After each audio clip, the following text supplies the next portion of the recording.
இப்போ நம்ம விஜய் சார் வந்து அரசியலுக்கு வந்திருக்காருல்ல. அந்த நீங்க எப்படி பார்க்குறீங்க? எல்லாம் சொல்லுமா தான். ம். எல்லாம் சொல்லுவாங்க. அரசியலுக்கு யார் வேணா வரலாம்ட்டு. ஜனநாயக நாடு யார் வேணா வரலாம்ட்டு. அது ஓகே தான். ம். அது ஓகே. ஆ ஒரு நடிகரா இருந்து அவரு வந்திருக்கிறாரு. அது எல்லாரும் வரவேற்கிறாங்க.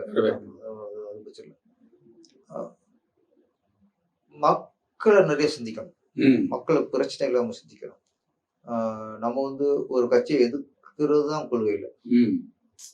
ஆளுங்கட்சி எதிர்க்கிறது மட்டும் நம்ம கொள்கை. அது மட்டும் அது கொள்கை வராது. அது கடமை. அது கடமை. ஆளுங்கட்சி தவறு பண்ணா அதை ஒரு கட்சியில இருக்கவங்க எதிர்ப்பதும் மக்களை சுட்டி காட்டுறதும் கடமை. கடமை. அது கொள்கை இல்ல. கொள்கை மக்களுக்கான கொள்கை நீங்க தான் சொல்லுங்க.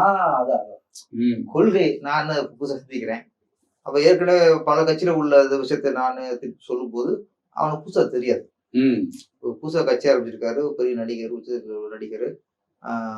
அப்போ அவர்கிட்ட புதுசா அவனை எதிர்பார்ப்பாங்க. அது புதுசு என்ன? புதுசு என்ன வரும்? அப்போ அங்கே சார் இன்னும் யோசிக்கணும். ஏன்னா சார் ஒரு அஸ்திவாரம் பலமா இருக்கும். அந்த பலம் என்ன தெரியுமா? ரசிகர்கள். அந்த ரசிகர்கள் வந்து இவர்கிட்ட என்ன கொள்கை இருக்கு, என்ன பண்ண போறாரு, இவர் வந்து நாடு சரியா வருமா, அதெல்லாம் யோசிக்க மாட்டாங்க. விஜய் சார் சிஎம் ஆகணும். அதானே? என்ன கொள்கை எனக்கு தெரியாது. எம்ஜிஆர் கட்சி ஆரம்பிச்சாரு. தீவிர ரசிகர் எம்ஜிஆருக்கு ஓட்டு போடுவாங்க. எம்ஜிஆர் கொள்கை பார்த்து ஓட்டு போடல. அவ்வளவுதான். அது அவருக்கு இமேஜ் இருந்துச்சு. இமேஜ் ஒண்ணு பெருசா. அவரு ஆர்வத்தை வச்சிட்டாரு.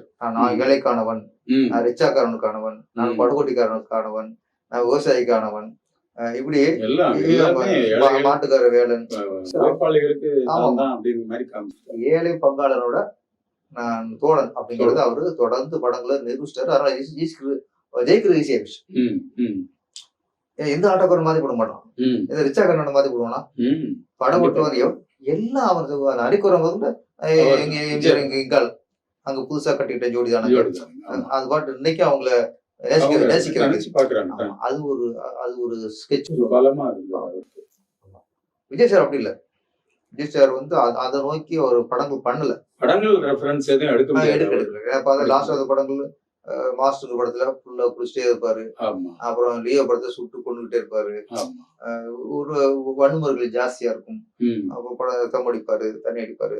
ஆனா அது அரசு நோக்கி போறோம் பஸ் முடிவு எடுத்திருந்தா இந்த மாதிரி படங்கள் தான் நிறைய கொள்கையை எதிர்பார்ப்பாங்க. ஆமா சார். ஏன்னா படங்களை பார்த்து ஏதாவது அவர் சொல்ல முடியாது. ஒண்ணும் இல்ல.